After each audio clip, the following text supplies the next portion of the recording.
কোকৰাঝাৰ জিলাৰ পৰ্বতজোৰাৰ গাজীগাঁও আৰক্ষীয়ে 17 নং ৰাষ্ট্ৰীয় ঘাইপথৰ পাণবাৰীৰ তেল ডিপোৰ টাৰ্ণিঙত বাহনৰ তালাচী চলাই থকাৰ সময়তে ধুবুৰীৰ পৰা এজন যুৱক মটৰচাইকেলেৰে পাণবাৰীলৈ আহি থাকোঁতে বাইকখনৰ পিছফালে বহি থকা আনজনৰ হেলমেট নথকাত গাজীগাঁও আৰক্ষীয়ে বাহন ৰখাই সংকেত প্ৰদান কৰে।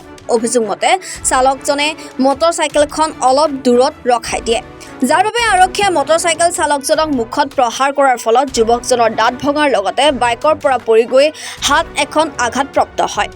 আনকি শৰীৰত আৰক্ষীৰ প্ৰহাৰ কৰাৰ চিন স্পষ্ট হয়। পিছত যুৱকজনক গৌৰীপুৰ চিকিৎসালয়লৈ প্ৰেৰণ কৰে বুলি জানিব পৰা গৈছে। ঘটনাক কেন্দ্ৰ কৰি অঞ্চলজুৰি প্ৰতিক্ৰিয়াৰ সৃষ্টি হৈছে।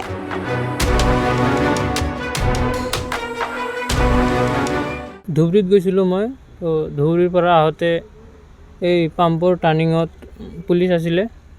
তো মই আছিলোঁ, মোৰ লগৰীয়া এজন আছিলে মোৰ লগত হেলমেট আছিলে আৰু তাৰ লগত হেলমেটটো নাছিলে, সেইকাৰণে ছিংগল দিছে। মই গাড়ীটো ৰাখিছোঁ, ৰখাৰ পিছত মানে সন্মুখৰ পৰা দুজন পুলিচ আহি মোক মাৰিছে আৰু ইয়াতে এটা মাৰিছে।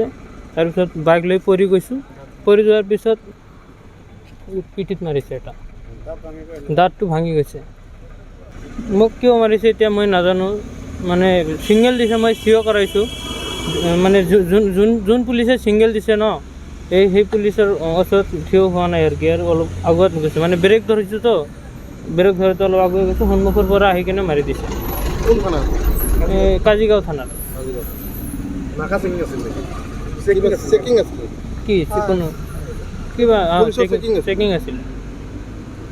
জাক মাৰিছে, সেই মোৰ মানে ভাতিজা লাগে হা, সেই ধুবুৰীৰ পৰা আহি আছে মানে আৰ্মি কেম্প, যেতিয়া মানে ছিংগল দিছে, লগত এজন আছিল, তাৰ হেলমেট নাছিল। কোনে ছিংগল দিছে? পুলিচে ছিংগল দিছিল।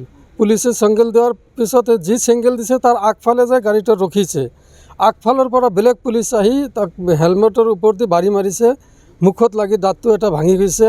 পিছত যেতিয়া গাড়ীটো মানে বেলেঞ্চটো ঠিক নাছিল, বাঢ়ি খোৱাৰ পিছত পৰি গৈছে, পিঠিত আকৌ মাৰিছে, বেয়াকৈ মাৰিছে। মানে সেইটো পুলিচটো মাৰিব নোৱাৰে না, সেইটো হেলমেট নাই, ফাইন কৰিব পাৰে, কিন্তু মাৰিবতো নোৱাৰে। গাড়ীও ৰাখি দিব পাৰে যে ফাইন দি গাড়ী ল'ব, পুলিচে তাৰ মানে মানুহৰ ওপৰত হাত উঠাব নোৱাৰে হেলমেটৰ কাৰণে। সেইটো মাৰিছে মানে বহুত মাৰিছে। আৰু তেতিয়া তাত মানুহ আছিল, মানুহে ভিডিঅ' কৰিছে, যেতিয়া ভিডিঅ' কৰিছে পুলিচত মানে বাগি গুচি গৈছে। তাৰপৰা আৰু 1 মিনিটত তাত ন্যায় বিচাৰোঁ মই।